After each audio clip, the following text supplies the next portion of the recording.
5-year-old girl arrives at hospital alone, feeling ill. Doctor removes something from her stomach and calls 911 in a panic.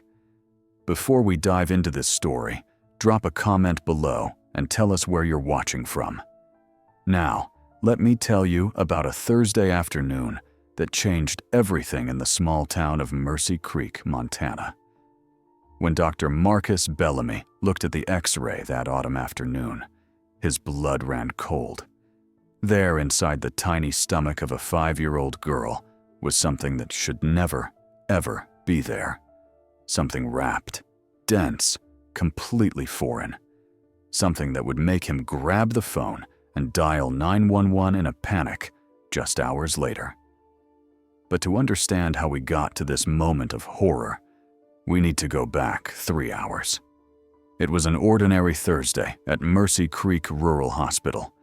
Dr. Marcus Bellamy, a dedicated physician of 48 years, was finishing up paperwork when the reception nurse called him urgently.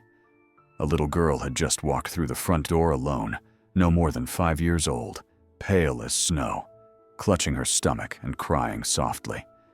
She was sweating despite the cool afternoon air, trembling, clearly in agony. Marcus knelt down beside her, his voice gentle. "Where are your parents, sweetheart?" The girl, whose name he would soon learn was Ellie Thornwick, could only manage between sobs. "I came by myself. It hurts so much. Right here." She pointed to her belly with a small, shaking hand. Marcus felt a chill run down his spine. How did a child this young get to a hospital alone? Where did she come from? He carefully examined her and noticed something alarming. Her abdomen was rigid, her vital signs unstable. This was serious. "We need an X-ray now," he told Nurse Darla Whitmore, a veteran nurse of 52 years, who had seen just about everything in her 3 decades at Mercy Creek Hospital. 10 minutes later, Marcus and Darla stood in the imaging room staring at the screen. The image that appeared made Marcus take 3 steps backward. Darla covered her mouth with her hand. Right there, clearly visible in Ellie's small stomach, was a rectangular mass. It wasn't organic. It wasn't anything a child should have inside her body. The way it reflected on the X-ray was all wrong, too deliberate, too intentional. "What in God's name did this child swallow?" Marcus whispered, his voice barely audible. Darla moved closer to the screen, her experienced eyes scanning every detail. "Marcus, look at the shape. Look at how it's wrapped. That's not a toy. That's not a coin or a battery." "Then what is it?" "I don't know," Darla said quietly. "But I do know one thing. Children don't swallow things like this by accident. And they definitely don't walk to a hospital alone unless something is terribly, terribly wrong." Marcus returned to the examination room where little Ellie was lying on the bed, her big eyes following every movement. He sat down beside her, trying to keep his voice calm and reassuring. "Ellie, honey, can you tell me what you swallowed?" The girl's eyes went wide with fear. She shook her head frantically. "I can't tell. It's a secret." He said I can't tell anyone." "Who said that, sweetheart?" But Ellie just pressed her lips together tightly and turned her face to the wall, her small body shaking. Marcus noticed something else then. The way she flinched when he moved too quickly. The fear in her eyes that seemed deeper than just physical pain. Darla pulled Marcus into the hallway. "Did you see that?" she said, her voice low and urgent. "That child is terrified, Marcus. Not of the pain, not of us, of something else. Someone else."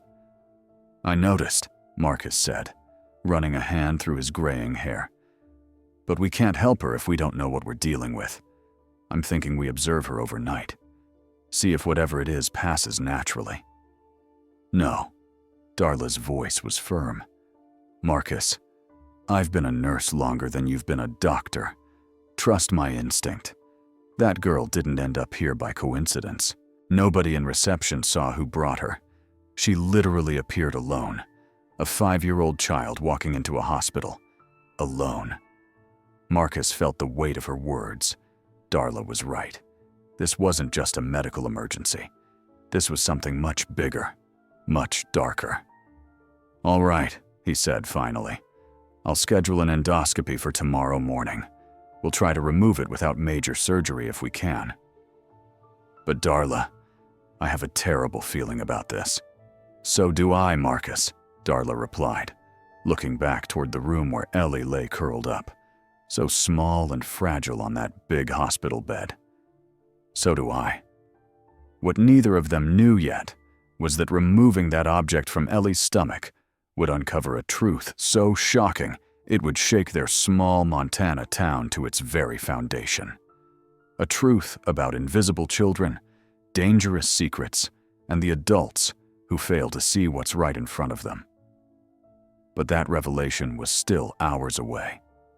For now, as the sun set over Mercy Creek, Dr. Marcus Bellamy stared at that X-ray one more time, asking himself the question that would haunt him through the long night ahead. What was inside that little girl? And who put it there? Dr. Bellamy spent the next hour trying to convince himself there was a logical explanation. Maybe Ellie had swallowed a large toy, a battery, some metal object. Kids did strange things sometimes. But even as he told himself this, he knew something didn't add up. The shape on that X-ray was too deliberate, too carefully formed. And there was something else that bothered him even more. The look in Ellie's eyes when he'd asked about it. She wasn't confused. She wasn't surprised.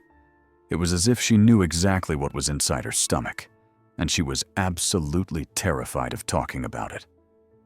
Marcus was considering a conservative approach, maybe observation for 24 hours to see if the object would pass naturally through her system, when Nurse Darla pulled him into the staff corridor with unusual force.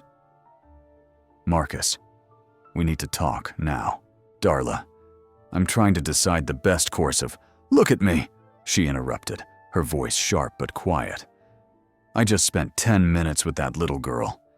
Do you know what she told me when I asked if she was hungry? She said, 'I'm not supposed to ask for food.' A 5-year-old child. Marcus, what kind of home teaches a baby that she's not supposed to ask for food?" Marcus felt something tighten in his chest. "Darla, I'm not finished." When the janitor came in to empty the trash, she pressed herself against the wall like she was trying to disappear. And when I gently touched her shoulder to comfort her, she flinched. That child is carrying more than just something in her stomach. "Marcus, she's carrying fear. I understand, but we still need to approach this medically." "Then explain this to me medically," Darla said, pulling out her phone. I went down to reception. I asked everyone on duty, security, volunteers, the parking attendant. Nobody, and I mean nobody, saw who brought that child to this hospital. She wasn't dropped off. She wasn't carried in. She appeared. Marcus stared at her. "That's impossible. She's 5 years old." "Exactly." So, either a 5-year-old walked several blocks to a hospital by herself while in terrible pain, or someone brought her here and left without being seen. Either way, Marcus, that's not normal. That's not an accident. That's intentional. The weight of Darla's words settled over Marcus like a heavy blanket. She was right. He'd been so focused on the medical puzzle that he'd missed the bigger picture. This wasn't just about removing a foreign object. This was about a child in danger. "All right," he said slowly. "I'll schedule an endoscopy for first thing tomorrow morning. We'll try to remove whatever it is without major surgery. But Darla, if what you're suggesting is true, then we're already involved in something much bigger than either of us signed up for." Darla finished. "I know, and I'm scared too, Marcus. But that little girl in there, she walked through our doors for a reason. Maybe because she knew somehow that we'd help her." Marcus looked through the small window in the door to Ellie's room. She was sitting up now, knees pulled to her chest, staring at nothing. So small, so alone. "First thing tomorrow," he repeated. "AM, I'll prep for the endoscopy." Good, Darla said. And Marcus, whatever we find in there tomorrow, I think it's going to change everything. As Marcus walked back to his office to make the arrangements, he couldn't shake the feeling that Darla was absolutely right. He'd just crossed a threshold, opened a door that couldn't be closed. Tomorrow morning, when he looked inside that child's stomach, he wouldn't just be performing a medical procedure. He'd be uncovering a truth that someone had gone to terrible lengths to hide. And whoever that someone was, they clearly didn't care about the cost to one small, frightened little girl. The question that kept echoing in his mind as he prepared the surgical suite was simple and terrifying. What kind of person uses a child like this? And what would they do when they found out their secret was about to be exposed? While Dr. Bellamy made arrangements for the morning procedure, Nurse Darla returned to Ellie's room with a gentle purpose. The little girl was still awake, staring at the ceiling with those big, worried eyes. "Can't sleep, sweetheart?" Darla asked softly, pulling a chair beside the bed. Ellie shook her head slightly. "Me neither sometimes," Darla said, settling into the chair. "You know what helps me? Talking. Just a little bit. Nothing scary, just talking. Would that be okay?" After a long moment, Ellie gave the tiniest nod. "That's good." Darla smiled warmly. "How about you tell me about home? Do you have a pet? A favorite toy?" "I don't have toys anymore," Ellie whispered. "Mommy took them when she left." Darla's heart clenched, but she kept her voice light. "Your mommy isn't home right now. She went away a long time ago, I think, to find something." "I don't remember." Ellie's small fingers twisted the hospital blanket. "Grandma Maybelle takes care of me now, except she doesn't get out of bed much anymore." "I see. And who helps take care of you and Grandma?" "Uncle Dalton comes sometimes. He brings food." Ellie paused, then added quietly, "And he teaches me games." Something in the way she said games made Darla's pulse quicken, but she kept her expression neutral. "What kind of games, honey?" But Ellie's face closed up immediately, like a door slamming shut. "I can't say. It's secret games," he said. He said, "Good girls keep secrets." Darla wanted to scream, but instead she gently changed direction. "That's okay, sweetheart. You don't have to tell me anything you don't want to. How about you tell me where you live? Maybe we can call Grandma Maybelle and let her know you're safe here." Slowly, carefully, Ellie described her home. A trailer with blue trim on the outside near the old water tower, past the railroad tracks on Hickory Lane. Darla wrote it all down, her hand steady, even though her heart was racing. "You did so good, Ellie, so brave," Darla said, tucking the blanket around the girl. "Now you try to rest. Okay, you're safe here. I promise." 20 minutes later, Vivian Carver arrived at the hospital. She was 38, a social worker who'd seen too much and slept too little, carrying a worn briefcase that had witnessed 1,000 broken families. "You called about a child welfare check?" Vivian asked, settling into Dr. Bellamy's office. Marcus and Darla explained the situation, the mysterious object, Ellie arriving alone, the fear in her eyes, the fragmented story about her grandmother and uncle. Vivian pulled out her laptop and typed in the address Ellie had provided. Her expression shifted almost immediately. "What is it?" Marcus asked. Vivian turned the screen toward them. "This address? We have records. 2 prior reports filed about this residence." "2 reports?" Darla's voice rose. "What kind of reports?" "Concerns about a child's welfare. One from a neighbor about 6 months ago, another from a school counselor at the local preschool about a year before that. Both noted potential neglect, inadequate care." Marcus felt anger rising in his chest. And what was done? Vivian looked uncomfortable. They were classified as low priority, rural county, limited resources, and she sighed heavily. "Honestly, we're so understaffed that unless there's immediate danger, Cases like these often just sit. Darla's voice was sharp. Now, while a child suffers. I'm not defending it, Vivian said quickly. I'm just telling you the reality. Welcome to Rural Social Services, where we have 3 workers covering a county of 15,000 people. She closed her laptop. But you're right to be concerned. If what you're telling me is accurate, this child needs help. Real help, not paperwork that goes nowhere. Marcus stood up, pacing. So the system knew. People reported concerns and nothing happened. Nothing happened, Vivian confirmed quietly. Until now. Until she walked into your hospital. Maybe because some part of her knew she'd finally be seen here. The 3 of them sat in heavy silence for a moment. Finally, Darla spoke. So, what happens tomorrow after the procedure? I'll do a home visit. Vivian said, check on the grandmother, assess the living conditions, locate this uncle, and depending on what Dr. Bellamy finds. She paused meaningfully.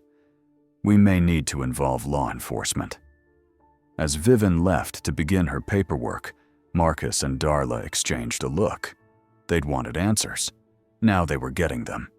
But each answer only revealed how many people had looked the other way, while one small girl slipped through every crack in a broken system. The question was, would they be any different?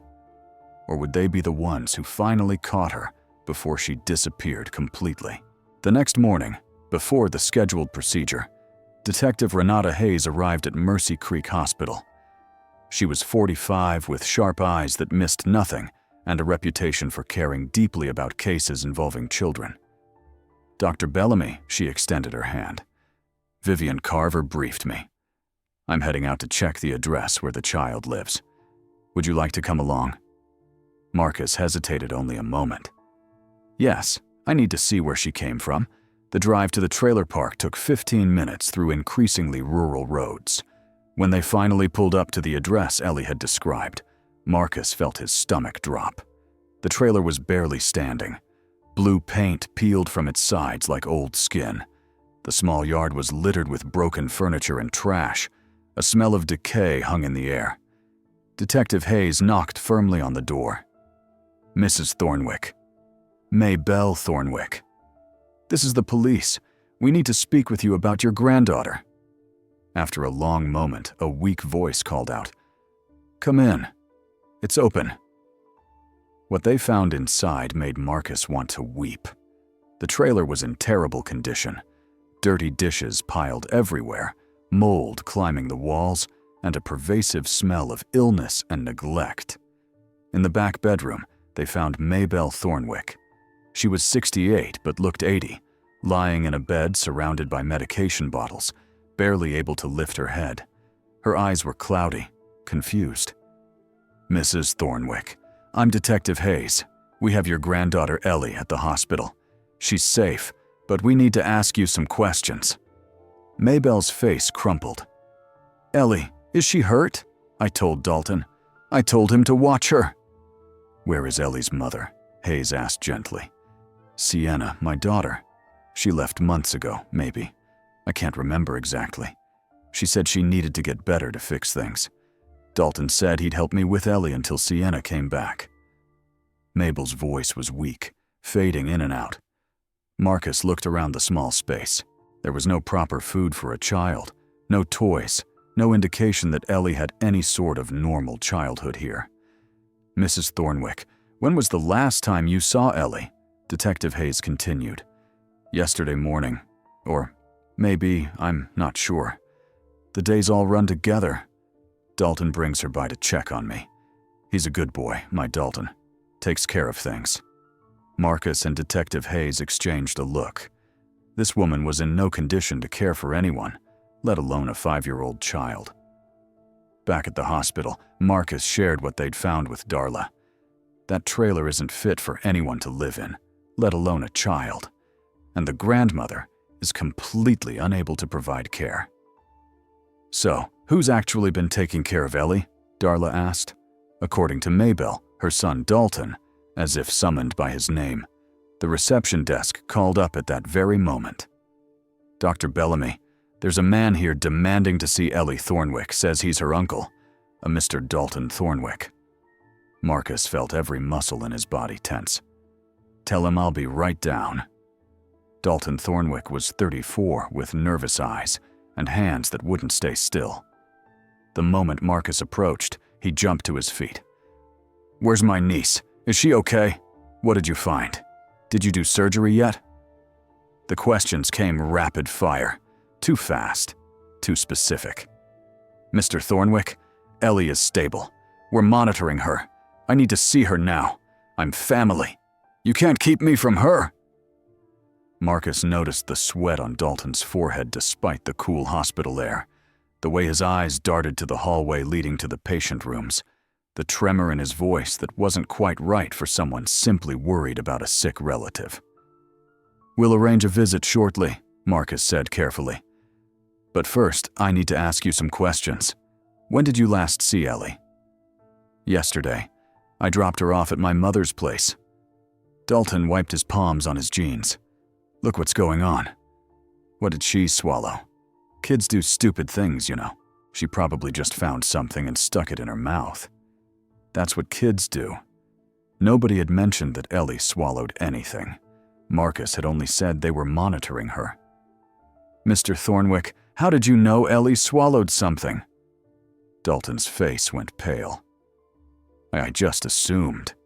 Why else would she be here? She had a stomachache yesterday, so I figured. Detective Hayes appeared in the lobby at that moment, and Dalton's entire demeanor changed. His eyes went wide, his body tensed like an animal ready to run. Mr. Thornwick, Hayes said calmly, I'd like to ask you a few questions about your niece's care. I don't have to answer anything without a lawyer, Dalton said quickly. Too quickly. Nobody said you did, Hayes replied. But don't you want to help us make sure Ellie gets better? Dalton backed toward the door. I'll come back with a lawyer. You can't keep her from me. I know my rights. And with that, he was gone, practically running to his car. Darla had watched the entire exchange from the nurse's station. She walked up to Marcus, her face grave. That man, she said quietly, is terrified. And I don't think it's because he's worried about Ellie. No, Marcus agreed, watching Dalton's car speed out of the parking lot. I think he's terrified of what we're going to find when we look inside her stomach tomorrow morning. The next morning at a.m., Dr. Bellamy prepared for the endoscopy. It was a delicate procedure using a thin, flexible tube with a camera to look inside Ellie's stomach and hopefully removed the object without major surgery. Ellie was given medication to make her sleep, though not as deeply as full surgery would require. Marcus worked carefully, watching the monitor as the tiny camera traveled down her throat and into her stomach. And then he saw it. The object was there, partially visible through the stomach lining. It was small, wrapped tightly in layers of thick plastic and what looked like waterproof tape. Gray tape wound around and around in deliberate, careful layers.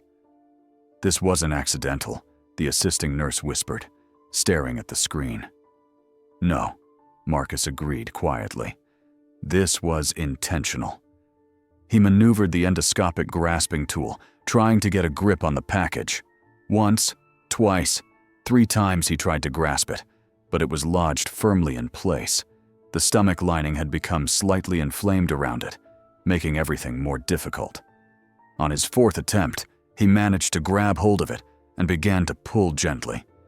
Too gently, perhaps, because it slipped from the tool's grasp. He tried again, pulling with slightly more force. That's when he saw the blood.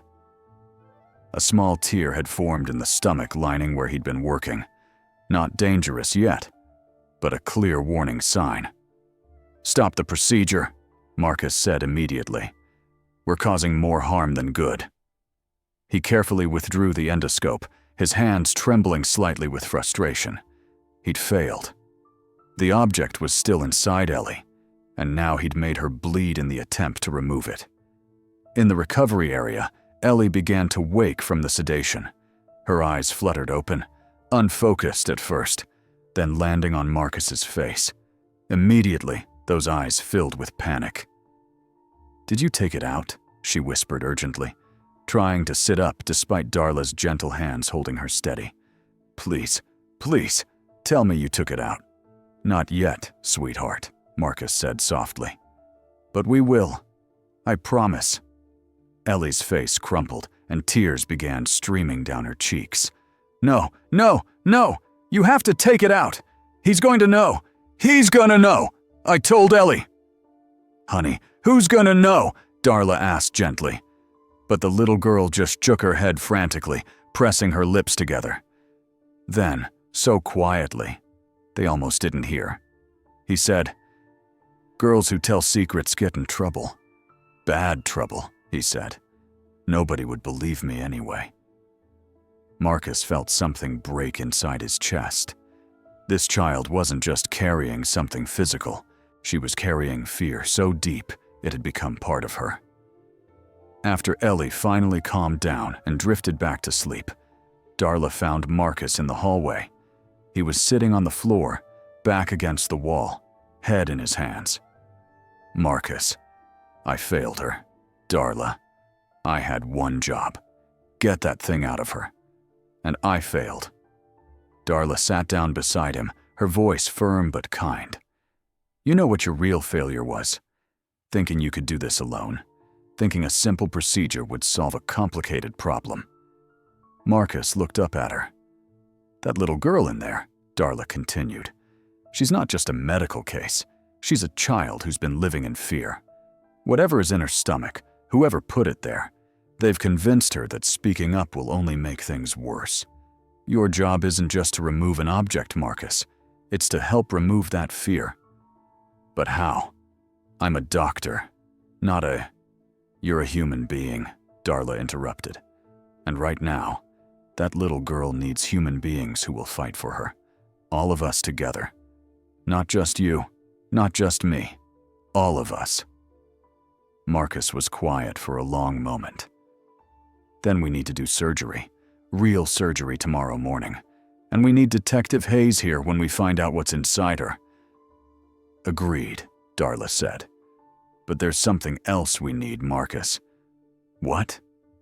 "We need to be ready for whatever we find. Because I have a terrible feeling that when we finally see what's in that package, it's going to be worse than anything we've imagined." Marcus stood up slowly, helping Darla to her feet. "Tomorrow morning, then. Full surgical team. Detective Hayes on standby. And this time, we don't stop until that child is free." As they walked back toward Ellie's room, Marcus realized something important. He'd been approaching this like a medical puzzle to solve. But Darla was right. This wasn't about his skills as a surgeon. This was about whether he had the courage to see the truth, no matter how ugly it might be, and whether he was brave enough to act on it, even if it meant stepping far outside the comfortable boundaries of his job description. Tomorrow, he would find out. Tomorrow, when he opened up that little girl's stomach, he wouldn't just be removing an object. He'd be uncovering someone's terrible secret. And secrets that dark never stayed buried without a fight. That night, the hospital grew quiet. Most patients were asleep. The hallways dimmed. But in room 304, a small light still glowed. Ellie couldn't sleep. Every time she closed her eyes, she saw Uncle Dalton's face, heard his voice. "This is our special game, Ellie. Good girls keep secrets." Nurse Darla had volunteered for the night shift, and she knew exactly why she couldn't go home. That little girl needed someone to stay. Someone to watch over her through the dark hours when fears grew bigger. "Can't sleep, sweetheart?" Darla asked softly, pulling a chair close to the bed. Ellie shook her head, clutching a worn hospital blanket. "Me neither sometimes," Darla said, her voice gentle as a lullaby. "Want to know what helps me when I can't sleep?" A tiny nod, talking about the heavy things, not keeping them all locked up inside. Darla paused. "Kind of like how you have something heavy in your tummy that needs to come out. Sometimes, we have heavy things in our hearts that need to come out too." Ellie's eyes filled with tears. "But but he said I'd get in trouble." "Who said that, honey?" "Uncle Dalton." The name came out as barely a whisper. Darla's heart was pounding, but she kept her voice calm and steady. "Ellie, I want you to know something important. Really important." "Are you listening?" Ellie nodded. "Grown-ups who ask children to keep secrets that hurt are wrong. They're breaking the rules, not you. You understand? If telling a secret keeps you safe, then it's not wrong to tell. It's actually very, very brave." Ellie was quiet for a long moment, tears sliding down her small cheeks. Then, in a voice so small, Darla had to lean in close. It hurt so much to swallow it. Darla felt like the air had been sucked from the room, but she kept breathing steadily. "What hurt to swallow, sweetheart?" The thing. Uncle Dalton said it was a special game. Hide and seek, but inside. He said I had to swallow the package and keep it safe in my tummy. He said I was being so brave, like a big girl. Ellie's voice cracked. "But it wasn't a game, was it, Miss Darla?" "No, baby, it wasn't a game. He said if I told anyone, bad things would happen. He said nobody would believe a little girl anyway. He said Ellie's whole body was shaking now. He said I had to keep it there until he said I could let it out. But it hurt so much, and I got scared. So I walked to the hospital because I thought maybe the doctors could help."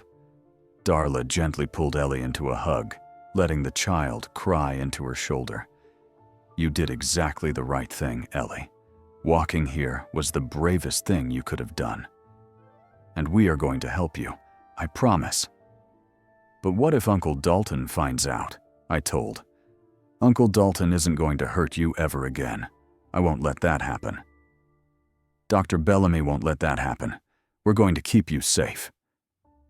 After Ellie finally fell asleep, exhausted from crying, Darla found Marcus in his office.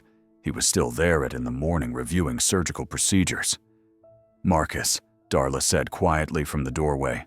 He looked up, saw her face, and immediately stood. "What happened?" "She told me about how it got there, about who did it." Darla repeated Ellie's words, and with each sentence, Marcus's face grew more horrified. "That man made her swallow something," Marcus said, his voice shaking with anger. "He used her like a hiding place," Darla finished. "And whatever is in that package, Marcus, it's something he desperately doesn't want found. That's why he's been so nervous. That's why he ran when Detective Hayes showed up." Marcus grabbed his phone. "I'm calling Renata right now. We're doing the surgery first thing in the morning, and she needs to be here when we open that package." "Agreed." "And Marcus?" Darla's voice was steel. "Whatever we find in there, whatever horrible thing that man put inside a child, we're going to make sure everyone knows. We're going to make sure he never gets near another child again." As Marcus dialed Detective Hayes' number, Darla returned to Ellie's room. She settled into the chair beside the sleeping child, watching the gentle rise and fall of her small chest. "You're safe now," Darla whispered into the quiet room. "I don't know what tomorrow will bring, but I promise you this. You're not alone anymore. You'll never have to carry someone else's terrible secrets again." Outside, the Montana night stretched wide and dark, but inside room 3014, a small light continued to glow, standing watch over one brave little girl who had finally found the courage to speak.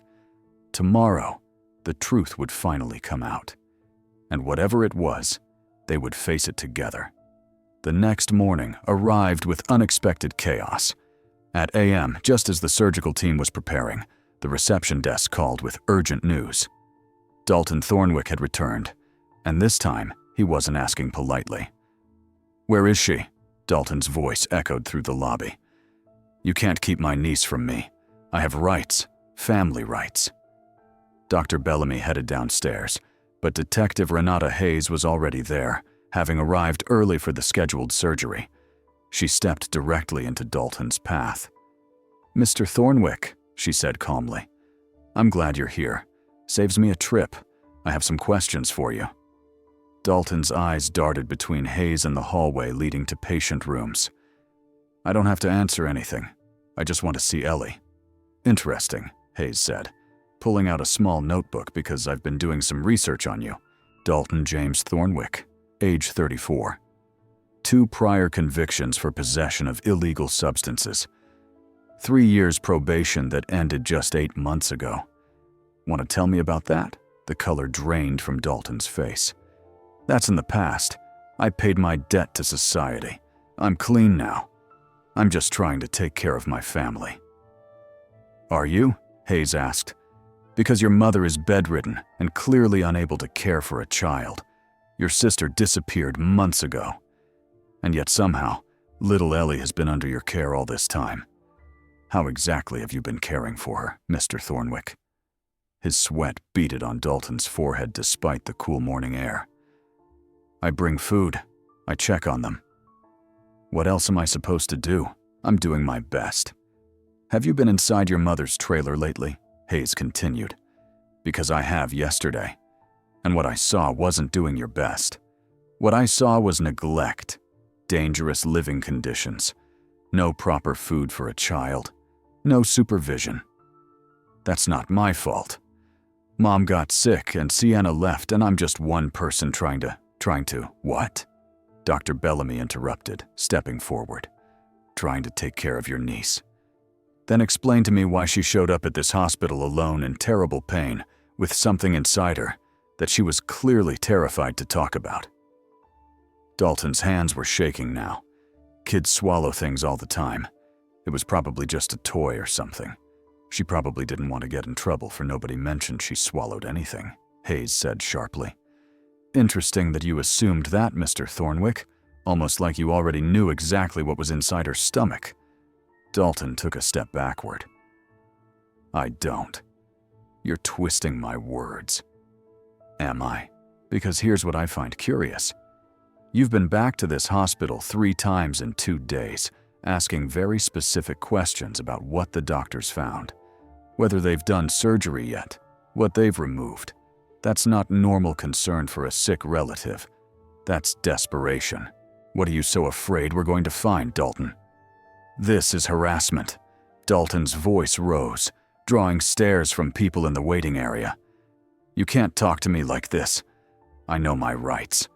I'm going to get a lawyer, and I'm going to take Ellie home where she belongs." "Ellie isn't going anywhere until we're sure she's safe," Marcus said firmly, "medically and otherwise." Dalton's mask slipped completely then. His eyes went wild, desperate. "You can't do this. You don't understand. You're making a huge mistake." "Mr. Thornwick, I'm going to need you to leave now," Hayes said, signaling to hospital security. "And if you come back, it will be considered trespassing." As 2 security guards approached, Dalton backed toward the exit, pointing at Hayes and Marcus. "This isn't over. You think you know what's going on, but you don't. When my lawyer gets here, you're all going to regret this." But even as he made threats, his voice cracked with fear. And as security escorted him out, he shouted one last thing that sent chills through everyone who heard it. "You have no idea what you're dealing with. This is bigger than you think. You're going to ruin everything." The automatic doors closed behind him, and Dalton practically ran to his car. Through the glass, they watched him sit in the driver's seat, not starting the engine, just gripping the steering wheel and staring at nothing. Darla had watched the entire scene from the 2nd floor window. She came down the stairs slowly, her face grave. "That man," she said quietly to Marcus and Hayes, "is absolutely terrified. Not worried, not concerned, terrified." "Yes," Hayes agreed, watching Dalton's car finally pull out of the parking lot at dangerous speed. "And I don't think it's because he's worried about Ellie's health." "No," Marcus said, feeling ice in his veins. "I think he's terrified because he knows exactly what we're going to find when we operate. And whatever it is, it's bad enough that he's willing to risk everything to keep it hidden." Hayes pulled out her phone. "I'm calling for backup." When you remove whatever's in that child's stomach, I want a full evidence team here. Whatever Dalton Thornwick is hiding, we're about to expose it. And something tells me it's going to be worse than any of us imagined." With Dalton temporarily gone, Vivian Carver returned to the hospital carrying a thick folder. Her face was pale, her hands trembling slightly as she set it on Dr. Bellamy's desk. "You said there were 2 reports about Ellie's home," she began quietly. "I was wrong. There weren't 2. Marcus looked up from his surgical prep notes. "What do you mean?" "There were 5. Vivian opened the folder, spreading papers across the desk. 5 separate reports in the last 2 years. I missed them the first time because they were filed in different categories." Darla moved closer, reading over Marcus's shoulder. "The first one came from a preschool teacher 18 months ago," Vivian continued. She noted that Ellie came to school hungry every day, wearing the same clothes for weeks. When she asked Ellie about breakfast, the child said she wasn't allowed to ask for food at home. Marcus felt anger building in his chest. 6 months later, a neighbor called, said she saw strange cars coming and going from the trailer at odd hours, worried about the child's safety. That report was marked insufficient evidence to investigate. Insufficient evidence. Darla's voice was sharp. Then a paramedic filed a report after responding to a call about Maybelle's health. He noted dangerous living conditions and a young child present with no apparent guardian. That one was filed as referred to Adult Protective Services. But somehow, Ellie fell through the cracks. Vivian's hands shook as she continued. 2 more reports after that, both from concerned community members who saw things that worried them. All of them filed. All of them ignored. We failed this child 5 times. The room fell silent. The weight of those failures pressed down on everyone. Then Marcus spoke, his voice thoughtful. "Vivian, can I use your laptop for a moment?" He typed rapidly, searching medical journals and case studies. After several minutes, he found what he was looking for. His face went white. "What is it?" Darla asked. "I remember reading about cases like this years ago at a medical conference. Children being used to transport illegal substances by hiding them inside their bodies. The pattern is always the same. Carefully wrapped packages. Child instructed to swallow them. Threats to keep them silent." Detective Hayes, who had just returned from making calls, leaned in to look at the screen. "You think that's what this is?" "Look at the similarities," Marcus said, pulling up several documented cases. Small packages wrapped in waterproof material, children from vulnerable homes, family members with prior involvement in illegal activity. The children are told it's a game or a secret to keep them compliant. Hayes read through the cases, her expression growing darker. "If you're right, what's inside Ellie isn't just dangerous to her physically. It's evidence of a serious crime. Exactly. And Dalton knows it. That's why he's been so desperate to get to her before we could operate. He doesn't care about Ellie's health. He cares about what happens when we find what he made her swallow." Hayes immediately pulled out her phone. "I'm getting a search warrant for that trailer. If this is what we think it is, there might be more evidence there. And I'm calling in the county task force." "How long until you get the warrant?" Marcus asked. "Judge Morrison is on call. If I can convince her this is urgent, maybe 2 hours." "Good. Because we're doing the surgery tomorrow morning at a.m. I want your team ready. When we remove whatever is inside that child, I want it documented, photographed, and handled as evidence." Vivian stood up, squaring her shoulders. "And I'm filing emergency custody papers tonight. Even if everything we suspect is wrong, that child cannot go back to that home. Not now. Not ever." The 3 of them worked through the afternoon. Hayes coordinated with law enforcement. Vivian prepared legal documentation. Marcus assembled a surgical team he could trust absolutely, including a specialized pediatric anesthesiologist who would make the 3-hour drive from the city. As evening fell, Darla sat with Ellie, reading her stories, and making sure she ate dinner. The little girl seemed calmer now, as if telling her secret had lifted some of the weight from her small shoulders. "Miss Darla," Ellie asked quietly, "when they take the thing out tomorrow, will it be over? Will I really be safe?" Darla took her hand gently. "Yes, sweetheart. Tomorrow, we take out what doesn't belong. And then, we make sure you never have to be scared like this again." At midnight, the team gathered one last time. Hayes had her warrant. Vivian had her custody papers. Marcus had his surgical plan. Everything was ready. "Tomo row at AM," Marcus said, looking at each person in turn. "We saved this little girl. Not just her body, but her whole life. Whatever we find in there, we face it together." "Agreed. Agreed," they said in unison. As everyone dispersed to get a few hours of rest, Marcus stood at the window of his office, looking out over the quiet town of Mercy Creek. Somewhere out there, Dalton Thornwick was panicking, knowing his secret was about to be exposed. But tomorrow wasn't about Dalton. Tomorrow was about Ellie, about finally giving one invisible child the protection she deserved.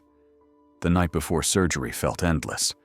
Dr. Bellamy couldn't sleep, reviewing every detail of the procedure in his mentoba.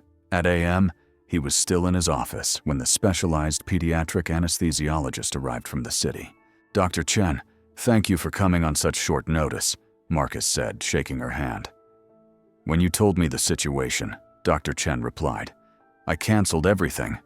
This child needs the best care possible, and we're going to give it to her." Meanwhile, Detective Hayes coordinated with the county task force. They would execute the search warrant on Dalton's trailer at precisely AM, synchronized with the surgery. If their suspicions were correct, they needed to move fast before any evidence could be destroyed. At AM, Darla was still awake in Ellie's room. The little girl had finally fallen asleep, one small hand clutching Darla's fingers.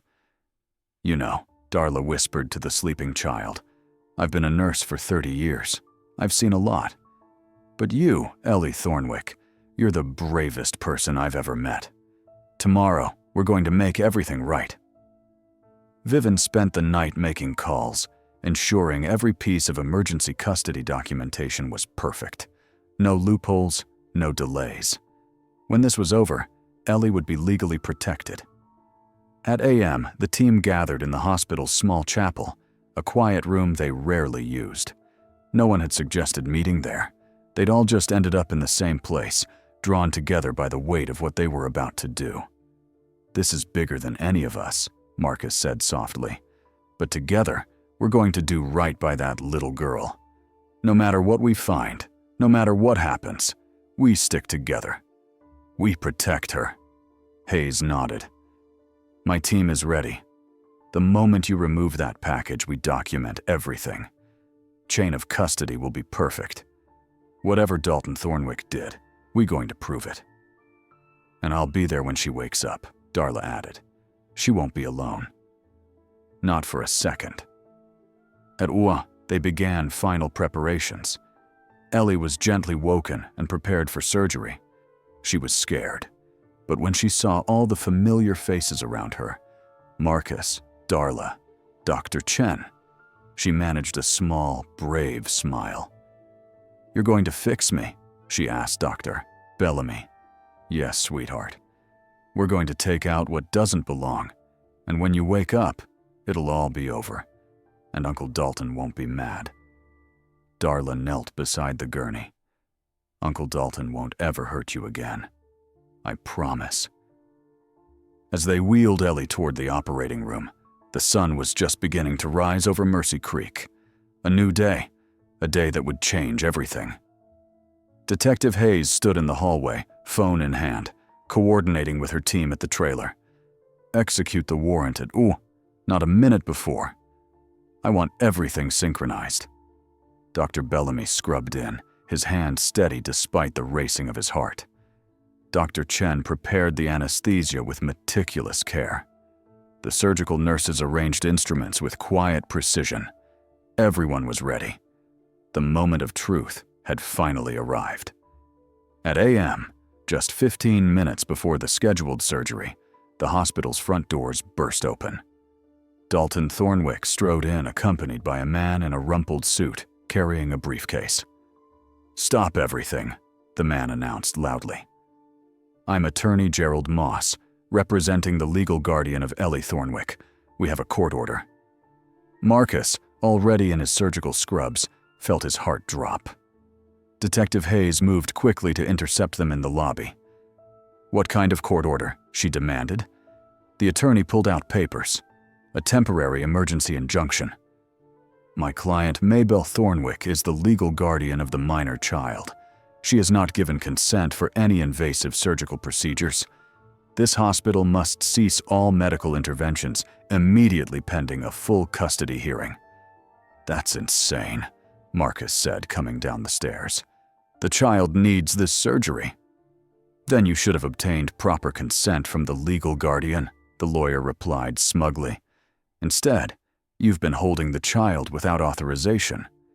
We could argue this is medical kidnapping." Dalton stood behind the lawyer, his face a mixture of desperation and triumph. I told you to let me take her home, but you wouldn't listen." Vivian appeared, her face pale. "Your client is bedridden and barely coherent. She's in no position to make medical decisions for a child." "That's not for you to determine," the lawyer countered. "That's for a court to decide. Until then, this injunction stands." The clock read a.m. 8 minutes until surgery. The legal documents looked legitimate. The hospital administrator, roused from home, was on speakerphone advising caution. It was Nurse Darla who stepped forward then, her face calm, but her voice firm. "The transfer paperwork," she said to the administrator. "To release the patient to Mr. Thornwick's custody. Where did I put it?" She walked to the reception desk, shuffled through papers with deliberate slowness. "I know it's here somewhere. These documents are very specific, very important. It'll take me some time to locate the right forms." The lawyer frowned. "How long?" Darla looked him straight in the eye. "Oh, at least 2 hours, maybe 3.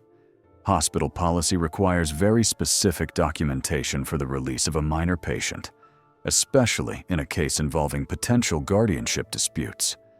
I wouldn't want to make any mistakes." She was lying. Everyone in that lobby knew she was lying. The form she was describing didn't exist. The hospital administrator's voice came through the speaker, understanding dawning. "Yes, Nurse Whitmore is correct. This is very complex. We'll need considerable time to ensure everything is done properly," the lawyer sputtered. "This is obstruction." "This is procedure," Darla said calmly. "And I've worked here for 30 years. I don't cut corners, not even for lawyers with temporary injunctions." Dalton's face went red. "You can't do this." "Watch me," Darla said quietly. Security moved in then at Detective Hayes' signal. "Gentlemen, you'll need to wait in the lobby. Hospital staff has work to do." As they were ushered to the waiting area, Darla turned to Marcus. Her hands were trembling, but her voice was steady. "You have 2 hours, Dr. Bellamy, maybe less. Whatever consequences come from this, I'll handle them. But that little girl up there deserves to be saved. So go save her." Marcus looked at this woman who was risking everything. Her job, her reputation, possibly even criminal charges for a child she'd known less than a week. "Thank you," he whispered. "Don't thank me. Just don't waste the time I bought you." Marcus ran for the surgical suite. Darla stood at the reception desk, slowly, methodically shuffling through papers she had no intention of finding. In the operating room, silence fell like snow. Dr. Herchen had Ellie under anesthesia, monitoring every breath, every heartbeat. The little girl looked even smaller on the adult-sized operating table, her face peaceful in medicated sleep. "She's stable," Dr. Chen announced. "Vitals are good. You can begin." Marcus stood over Ellie, surgical instruments gleaming under bright lights. For a moment, his hands trembled. The weight of what he was about to do, defying a court order, risking everything, pressed down on him. Then he remembered Ellie's words. It hurt so much to swallow. His hand steadied. "Beginning procedure," he said quietly. He made the first careful incision.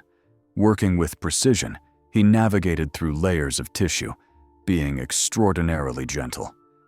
This was someone's daughter, someone's granddaughter, a little girl who had walked into his hospital asking for help. Meanwhile, across town, Detective Hayes' team approached the trailer with a search warrant.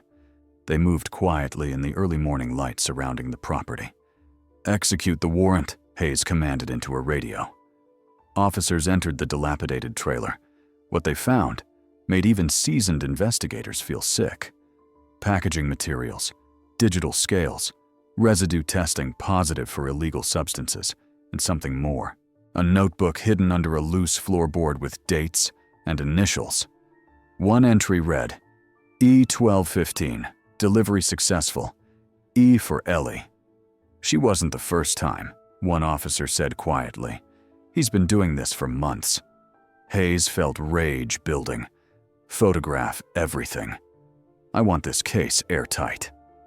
Back in the operating room, Marcus reached Ellie's stomach. He could see the object now, partially embedded in inflamed tissue. The child's body had been trying desperately to expel this foreign invader.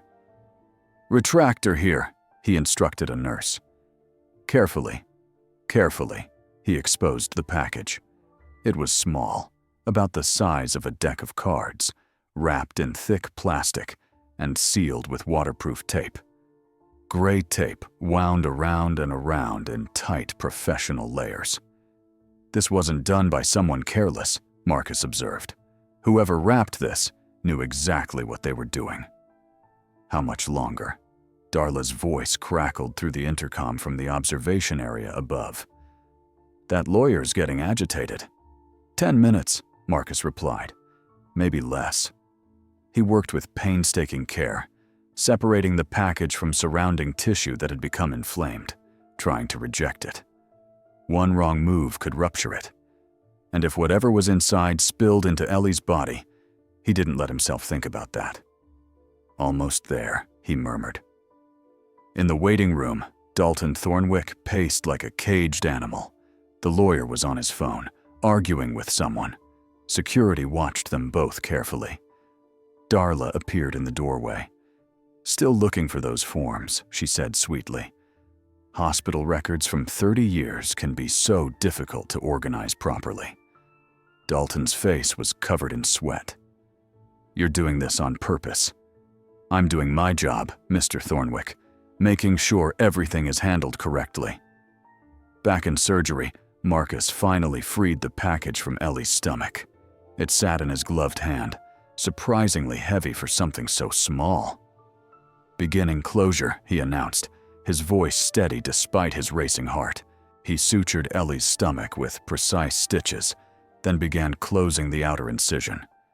His hands moved with practiced efficiency, but his mind was on that package, sitting in the sterile tray beside him.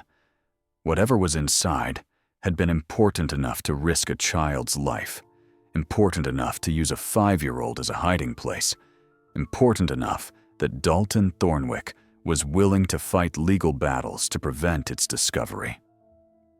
"Procedure complete," Marcus said finally. "Patient stable." Dr. Chen checked Ellie's vitals. "Everything looks good. She'll be in recovery within the hour." Marcus stripped off his surgical gloves, looking at the wrapped package. Detective Hayes entered the room, now wearing gloves and carrying an evidence kit. "Ready?" she asked. Marcus nodded. "Let's see what was worth using a child for." Together, they moved to an adjacent room where a forensic photographer waited. Hayes picked up the package with sterile forceps, placing it under bright lights. "Here we go," she said, and reached for the scissors to cut through the layers of tape. The moment of truth had finally arrived. Detective Hayes cut through the first layer of tape, then the second, then the third. The package had been wrapped with meticulous care. each layer sealed to protect whatever was inside. Finally, she peeled back the plastic. Inside were dozens of small blue pills, each marked with distinctive lettering. Hayes' face went pale. The forensic photographer's camera flashed, documenting everything. "Fentanyl," Hayes whispered. "At least 50 pills, maybe more." Marcus felt like the floor had dropped out from under him. He grabbed the edge of the table to steady himself. That's enough to kill dozens of people if distributed on the street. Hayes finished. And if that package had ruptured inside her, she didn't need to finish. They both knew. Ellie would have died within minutes. The photographer counted the pills carefully, documenting each one. Hayes was already on her phone. "I need federal agents. Now we have evidence of using a minor to transport Class A controlled substances."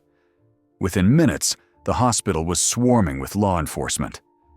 The lawyer in the waiting room suddenly found his temporary injunction meant nothing in the face of federal crimes. Detective Hayes coordinated with her team at the trailer. "What did you find?" The voice on the radio crackled back. "Packaging materials matching what the doctor removed. Residue testing positive for the same substance. And a notebook. He's been keeping records. There's an entry from 3 weeks ago. E-delivery successful. He's been using that child for months." Hayes felt rage burning in her chest, but she kept her voice professional. "Find Dalton Thornwick now." It didn't take long. Dalton had fled the hospital the moment he realized the surgery was happening, but officers spotted his car at a gas station on the edge of town. When they approached, he tried to run. The chase lasted less than 2 minutes. In the interrogation room, faced with photographs of what had been removed from his 5-year-old niece's stomach, Dalton finally broke. "You don't understand," he said, his voice shaking. "I needed the money. After I got out, nobody would hire me. I had debts, bad debts. They said if I didn't pay." "So, you used a child?" Hayes said, her voice ice cold. "She's small. Nobody looks twice at a little kid. I told her it was a game that she was helping her family. She didn't know what it really was." "She's 5 years old," Hayes said quietly, "and you made her swallow something that could have killed her." Dalton put his head in his hands. "I didn't think I didn't mean." "Where's Sienna?" Hayes demanded. "Ellie's mother. Where is she?" Dalton laughed bitterly. "That junkie? She's in some rehab place in Oregon. Been there 5 months trying to get clean. She doesn't know anything about this. She thinks I'm taking good care of her precious daughter." Hayes leaned forward. "So, you lied to a woman trying to get better, took advantage of her trust, and used her child as a drug courier. Do I have that right?" Dalton's silence was answer enough. At the hospital, Ellie was waking up in recovery. Darla was right there holding her hand. "Miss Darla." Ellie's voice was small and groggy. "I'm here, sweetheart. The surgery's all done. The bad thing is out. You're safe now. Really safe. Really, truly safe. Uncle Dalton won't ever hurt you again. I promise." Tears rolled down Ellie's cheeks, not from pain, but from relief. "It's really over. It's really over." Dr. Bellamy entered the recovery room, his eyes red from exhaustion and emotion. He knelt beside Ellie's bed. "You're the bravest person I've ever met," he said softly, walking to that hospital, telling us your secret, trusting us to help you. "You saved your own life, Ellie." As Ellie drifted back to sleep, this time peacefully, Marcus and Darla stepped into the hallway. They didn't need to say anything. They just stood there. 2 people who had risked everything to save one small life, and it had been worth every second. 3 months later, Mercy Creek was a different town. The story of Ellie Thornwick, the little girl who walked to the hospital, had touched every heart in the community. People who had looked away before couldn't unsee what had happened. Neighbors who had noticed strange things but stayed silent now spoke up. The entire town had learned a painful lesson about the cost of silence. Dr. Marcus Bellamy stood in his office, looking at the framed X-ray on his wall, not as a trophy, but as a reminder of what happens when people choose to see, to act, to care. Nurse Darla had temporary custody of Ellie now. Approved by the court, the little girl was thriving, attending school for the first time, learning to read, making friends. She had a small scar on her abdomen, but her smile grew brighter every day. Dalton Thornwick sat in county jail awaiting trial on federal charges. He faced 15 to 25 years.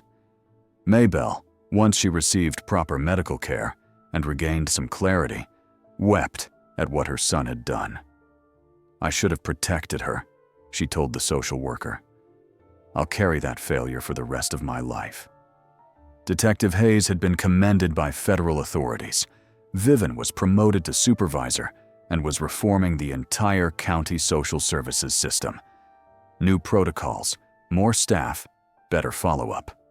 The 5 failed reports about Ellie would never be repeated for another child. And then on a crisp autumn morning, something wonderful happened. A woman walked into Mercy Creek Hospital. She was thin with deep circles under her eyes, but those eyes were clear. 6 months clean. Stable job. Small apartment. Sienna Thornwick had completed rehabilitation. The reunion was held in a supervised visitation room. Ellie sat between Darla and a counselor, nervous. When Sienna entered, she froze in the doorway.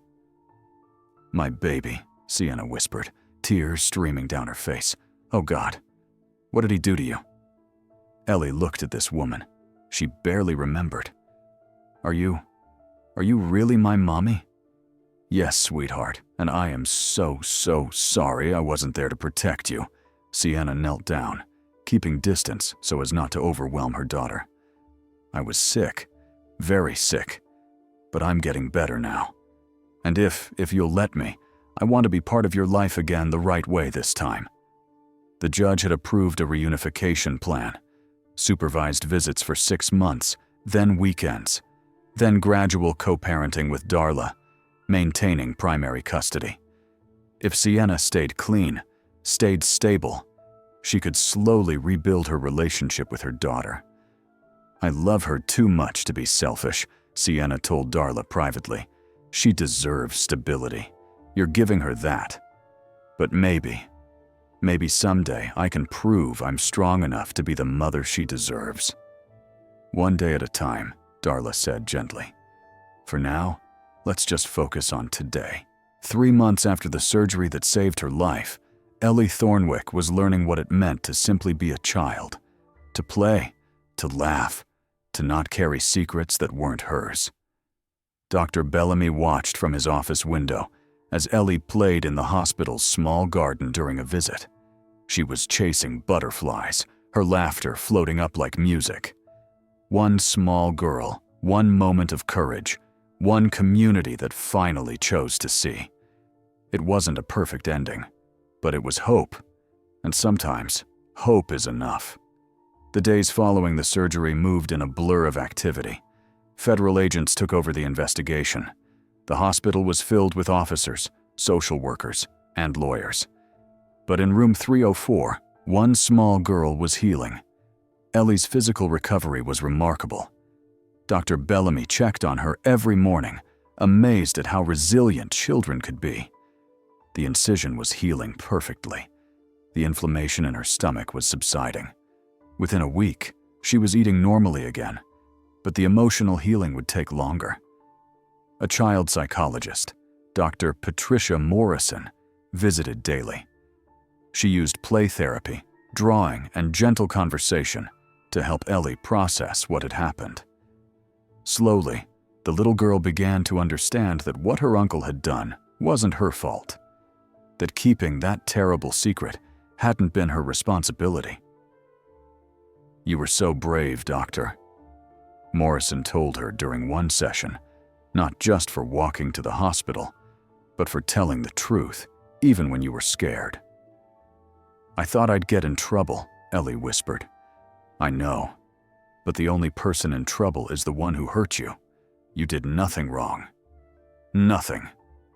Meanwhile, Vivian worked tirelessly on custody arrangements. Maybelle, now receiving proper medical care in a facility, signed papers, giving up guardianship. I can't undo what happened, she told Vivian through tears. But I can make sure that child has a real chance now. Darla had applied for emergency foster custody, and the court approved it within 48 hours. When she told Ellie, the little girl's reaction was immediate. Does that mean I get to stay with you, Miss Darla? Yes, sweetheart. You get to stay with me. We'll have a real home together. Ellie threw her arms around Darla's waist, holding on like she'd never let go.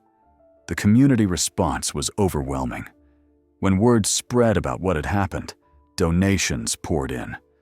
Clothes for Ellie, school supplies, toys. A local furniture store donated a complete bedroom set. The elementary school principal personally came to the hospital to assure Darla that Ellie would have a spot in kindergarten with extra support. This town failed her once, the principal said. We won't fail her again. Detective Hayes visited one afternoon with news about Sienna. We tracked her down at the rehabilitation center in Oregon. She had no idea what Dalton had been doing. When we told her, Hayes paused. She broke down completely, but she's determined to finish her program. She wants to be healthy for her daughter. Will she try to take Ellie back? Darla asked, her voice worried. Not immediately. She's talking about a slow reunification plan, supervised visits. She knows Ellie needs stability right now. Honestly, I think she just wants to prove she can be the mother her daughter deserves. On Ellie's 8th day in the hospital, Dr. Bellamy announced she was ready to be discharged. Really? Ellie's eyes lit up. I can leave. You can leave, Marcus smiled. You're healthy, strong, and ready for your next adventure. That afternoon, Darla brought clothes that actually fit donated by a local children's store. A pink dress with butterflies on it, new shoes, a warm jacket for the autumn weather. When Ellie looked at herself in the mirror, she barely recognized the girl staring back. Clean, healthy, smiling. As they prepared to leave, Marcus knelt down beside Ellie one last time. I want you to remember something, he said gently. You saved yourself by being brave enough to come here to tell your secret. You saved your own life, and you taught all of us something important about paying attention, about caring, about never looking away when someone needs help. Ellie hugged him tightly. Thank you for believing me, Dr. Bellamy. As Darla and Ellie walked out of Mercy Creek Hospital in hand, the late afternoon sun painted everything gold. A new beginning, a fresh start. The nightmare was finally over.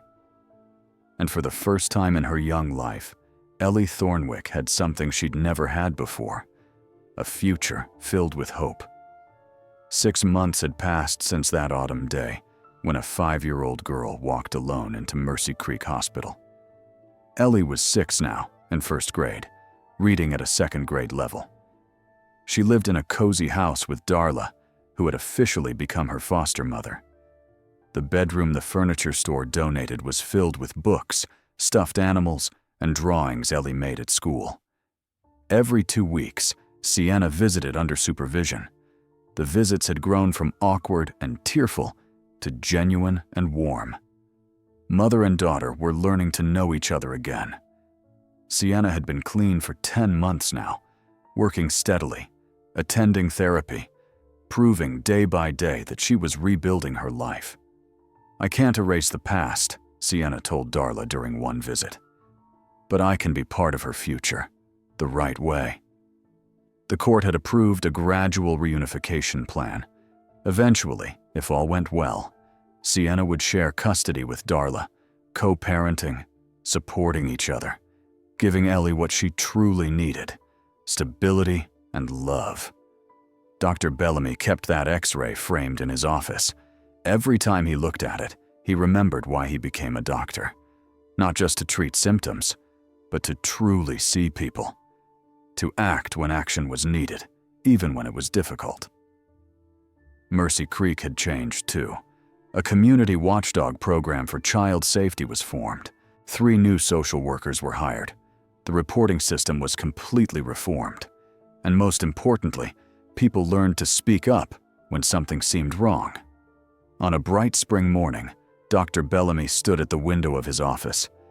Down in the hospital's small playground, installed specifically for young patients, he could see Ellie.